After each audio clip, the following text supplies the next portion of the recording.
The Love Song of J. Alfred Prufrock by T.S. Eliot. (read_for_LibriVox.org)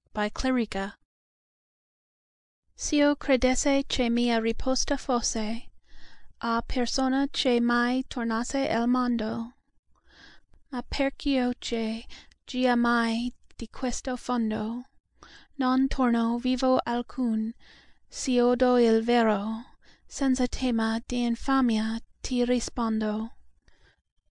Let us go, then, you and I, when the evening is spread out against the sky, like a patient etherized upon a table. Let us go through certain half-deserted streets, the muttering retreats of restless nights in one-night cheap hotels, and sawdust restaurants with oyster shells. Streets that follow like a tedious argument of insidious intent, to lead you to an overwhelming question. Oh, do not ask, what is it? Let us go and make our visit. In the room the women come and go, talking of Michelangelo. The yellow fog that rubs its back upon the window panes, the yellow smoke that rubs its muzzle on the window panes, licked its tongue into the corners of the evening, lingered upon the pools that stand in drains, let fall upon its back the soot that falls from chimneys, slipped by the terrace, made a sudden leap, and seeing that it was a soft October night, curled once about the house and fell asleep. And indeed there will be time for the yellow smoke that slides along the street, rubbing its back on the window panes.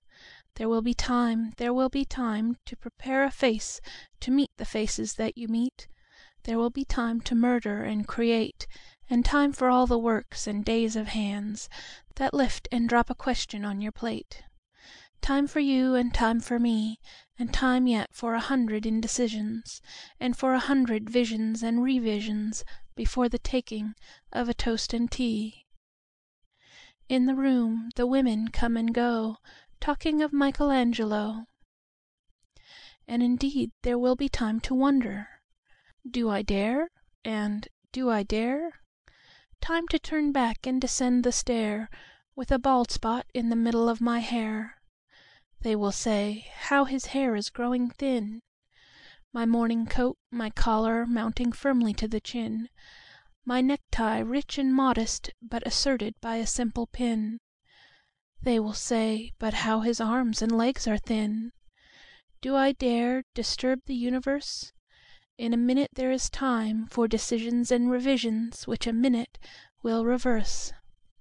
For I have known them all already, known them all, have known the evenings, mornings, afternoons. I have measured out my life with coffee spoons. I know the voices with a dying fall beneath the music from a farther room. So how should I presume? And I have known the eyes already, known them all. The eyes that fix you in a formulated phrase, and when I am formulated, sprawling on a pin, when I am pinned and wriggling on the wall, then how should I begin to spit out all the butt ends of my days and ways, and how should I presume? And I have known the arms already, known them all.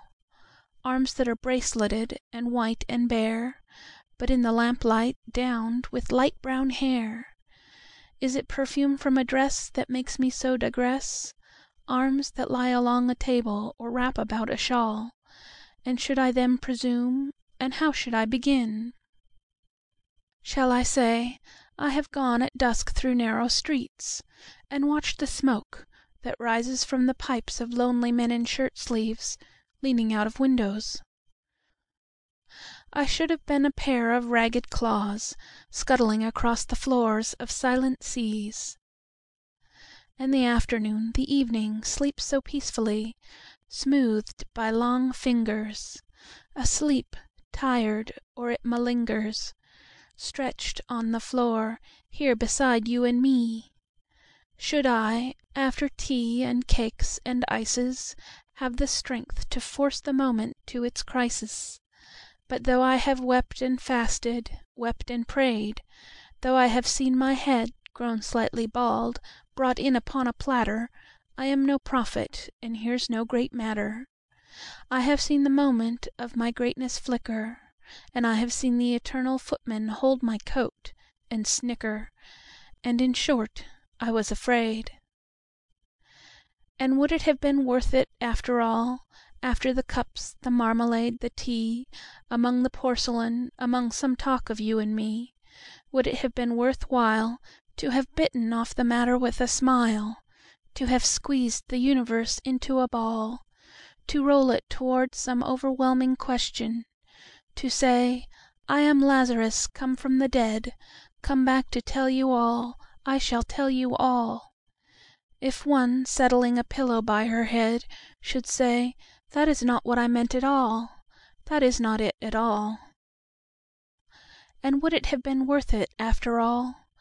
Would it have been worth while, After the sunsets and dooryards and the sprinkled streets, After the novels, after the teacups, After the skirts that trail along the floor, And this, and so much more? It is impossible to say just what I mean. But, as if a magic lantern threw the nerves in patterns on a screen, Would it have been worth while, if one, settling a pillow or throwing off a shawl, And turning toward the window, should say, "That is not it at all, That is not what I meant at all"? No, I am not Prince Hamlet, nor was meant to be.